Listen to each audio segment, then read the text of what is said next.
नमस्कार, अस्सलाम वालेकुम। लाइव हिंदुस्तान पर आप देख रहे हैं वीडियो शो दीन दुनिया। मैं हूं इमरान खान। पाकिस्तान परस्त आतंकवादियों के जरिए कश्मीर में मासूमों की कत्ल गारत और फिर उसके बाद पाकिस्तान में दहशतगर्दों के ठिकानों पर भारत की सटीक कार्रवाई, फिर पाकिस्तान के जरिए नाकाम ड्रोन अटैक। इस पूरे घटनाक्रम, इस पूरे सानहे में जहां एक तरफ दुनिया के करीब करीब सभी मुल्कों ने खुद को न्यूट्रल रखा, यहां तक कि मुस्लिम अक्सरियत वाले और अरब मुल्क भी दहशतगर्दी के खिलाफ भारत के साथ खड़े दिखे, वहीं एक देश ऐसा था जो खुलकर पाकिस्तान के खेमे में खड़ा नजर आया भारत के खिलाफ, और वो देश है तुर्की। भारत ने ये इल्जाम भी लगाया था कि पाकिस्तान तुर्की के ड्रोन भारत पर हमले के लिए इस्तेमाल कर रहा है। तुर्की के प्रेसिडेंट रजब तैयब एर्दोगान ने 9 मई को कहा था कि पाकिस्तान के लोग उनके भाई की तरह हैं और उनके लिए अल्लाह से वो दुआ करते हैं। लेकिन बड़ा सवाल ये है कि तुर्की पाकिस्तान इतने करीब क्यों आ गए। हमने जब एक्सपर्ट से बात की और मीडिया रिपोर्ट्स के जरिए कुछ रिसर्च की तो मालूम चलता है कि तुर्की और पाकिस्तान के बीच भी दहशतगर्दी के फरोग का, उसे आगे बढ़ाने का ही रिश्ता है। पाकिस्तान के पूर्व या साबिक विदेश मंत्री बिलावल भुट्टो जरदारी ने खुद खुलेआम माना है कि पाकिस्तान ने दहशतगर्दों को पाला पोसा, जिसकी कीमत उनके मुल्क को चुकानी पड़ी। ये बयान उस वक्त आया था जब पाकिस्तान के डिफेंस मिनिस्टर ख्वाजा आसिफ ने भी स्काई न्यूज़ को दिए इंटरव्यू में कहा था कि उनके देश ने कई दहाइयों तक, कई दशकों तक दहशतगर्दी को सपोर्ट किया है। तो पाकिस्तान दहशतगर्दी का हब है, इसमें कोई दो राय नहीं। और जहां जिसको जैसी जरूरत पड़ती है, पाकिस्तान में मौजूद तंजीमों के लोग, संगठनों के लोग उसके लिए निकल पड़ते हैं आतंकी कार्रवाई के लिए। ये भारत के जम्मू कश्मीर में भी वही कर रहे हैं।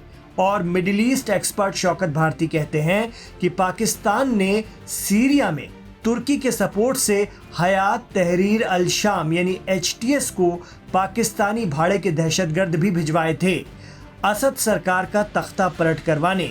उस वक्त तुर्की को और आतंकियों की जरूरत थी सीरिया में सरकार बदलवाने के लिए, तो पाकिस्तान ने भिजवाए।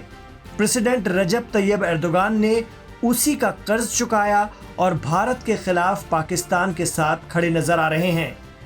ये तो तुर्की की मदद का एक पहलू हो सकता है। वहीं एक्सपर्ट कहते हैं कि कोल्ड वॉर के वक्त तुर्की और पाकिस्तान अमेरिका के पार्टनर थे, तब से इनके रिश्ते काफी गहरे हैं। कई पाकिस्तानी जनरलों के तुर्की के साथ ताल्लुकात रहे हैं।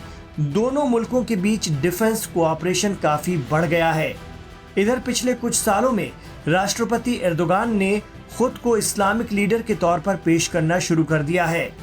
BBC की एक रिपोर्ट के मुताबिक एर्दोगान कश्मीर को इस्लाम या मजहब का इशू बताना नहीं चूकते।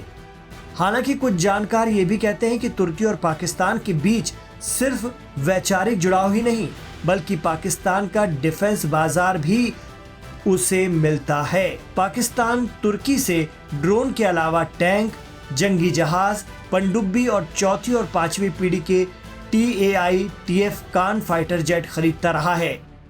उस पर से तुर्की में भारी विरोध झेल रहे प्रेसिडेंट एर्दोगान को अपनी कुर्सी तो बचाना ही है, साथ ही इस्लामिक वर्ल्ड में सऊदी को पछाड़ खुद को खलीफा के तौर पर स्थापित भी करना है। तुर्की इस्लामिक दुनिया में ये दिखाने की कोशिश करेगा कि वो एक इस्लामिक देश पाकिस्तान के साथ खड़ा था।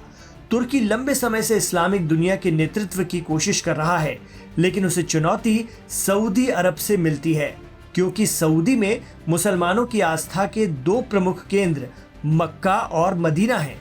वहीं तुर्की के पास एक दौर में सबसे बड़े साम्राज्य उस्मानिया या ऑटोमन सल्तनत की विरासत है। लेकिन फिर भी मुस्लिम देशों के संगठन OIC में अब भी दबदबा सऊदी का ही है। यही बात तुर्की को अखरती है। इस्लामी या मुस्लिम बहुल देशों में पाकिस्तान इकलौता परमाणु शक्ति या न्यूक्लियर पावर वाला देश है। ऐसे में इस्लामी दुनिया में पाकिस्तान के साथ तुर्की का सैन्य सहयोग तुर्की को मुस्लिम देशों में पॉपुलर बनाएगा। एर्दोगान चाहते हैं कि लंबे समय तक सत्तारूढ़ रहते हुए वो मुस्लिम देशों के बीच खलीफा की हैसियत में आ जाएं। इसीलिए बड़ी आबादी वाला देश पाकिस्तान उन्हें इसकी अहम सीढ़ी नजर आता है। ऐसा नहीं है कि पाकिस्तान सऊदी को छोड़ तुर्की के साथ हो लेगा। पाकिस्तान भी दोनों बड़ी इस्लामिक ताकतों का इस्तेमाल अपने फायदे के लिए करता है। जानकार बताते हैं कि गरीबी की गर्त में जा रहे पाकिस्तान को सऊदी कई बार सहारा दे चुका है। कहा तो ये भी जाता है कि पाकिस्तान के रिटायर्ड फौजी अफसर सऊदी की रॉयल फोर्स को ट्रेनिंग देते हैं। तुर्की और पाकिस्तान भले ही वर्तमान स्थिति में तुर्की से हथियार और मदद मिलने से इनकार करें, लेकिन फॉरेन एक्सपर्ट और थिंक टैंक इमेजिन इंडिया के हेड रविंद्र सचदेव कहते हैं कि मुस्लिम दुनिया में सऊदी से कंपटीशन के चक्कर में तुर्की की मजबूरी है कि वो पाकिस्तान के साथ खड़ा दिखे। इसके पीछे इतिहास भी है। बरसों पहले आले सऊद ने ब्रिटेन के साथ मिलकर खिलाफत उस्मानिया को खत्म कर दिया था। अब एर्दोगान वही खिलाफत फिर चाहते हैं, लेकिन सऊदी उनकी राह में रोड़ा है। ऐसे में मुस्लिम मुल्क के साथ खड़ा दिखना एर्दोगान की उसी पॉलिसी का हिस्सा है। भारत के खिलाफ जाकर पाकिस्तान को सपोर्ट करना एर्दोगान की स्ट्रेटेजिक और पॉलिटिकल चॉइस है। एर्दोगान अपनी हसरतों को पंख देने के लिए पाकिस्तान जैसे मुल्क के साथ हैं। भारत को ये बात नहीं भूलना चाहिए। साथ ही ये देखना भी दिलचस्प होगा कि पाकिस्तान को सपोर्ट करके एर्दोगान क्या वाकई दुनिया का दिल जीत पाते हैं। दिखता तो ये भी है कि इस्लाम को एक मौका परस्त स्लोगन के तौर पर इस्तेमाल किया जाता है। जब फायदे की बात आती है तो इस्लाम का जिक्र करते हैं, जब जियोपॉलिटिक्स में अपने हित की बात आती है तो इस्लाम अलग हो जाता है। जब तुर्की को यूरोपियन यूनियन के साथ दिखना होता है तो उसका रंग अलग होता है, और जब अरब या मुस्लिम देशों का खलीफा बनने की चाह होती है तो इस्लाम का इस्तेमाल होता है। मध्य पूर्व और गल्फ में भारत के हित के लिए इसराइल, सऊदी अरब, कतर, यूएई और ईरान मजबूती से जुड़े हैं, और ये देश भारत के विचार के साथ मजबूती से खड़े भी हैं। ये था आज का दिन दुनिया। आपको कैसा लगा हमें कमेंट बॉक्स पर जरूर बताइएगा। आपके कमेंट्स का हमें इंतजार रहता है। गुजारिश रहेगी कि अगर वीडियो पसंद आया है तो इस वीडियो को लाइक जरूर कर लीजिए, ताकि ये आपके जरिए जल्द से जल्द आगे पहुंचता जाए। इसे खूब शेयर भी कीजिए व्हाट्सएप ग्रुप के जरिए। आपसे ये भी कहना चाहेंगे कि हमारे चैनल लाइव हिंदुस्तान को सब्सक्राइब जरूर कीजिए। इमरान खान के साथ आखिर तक कनेक्ट रहने के लिए शुक्रिया। अपना ख्याल रखिए और अपनी दुआओं में हमें याद रखिए।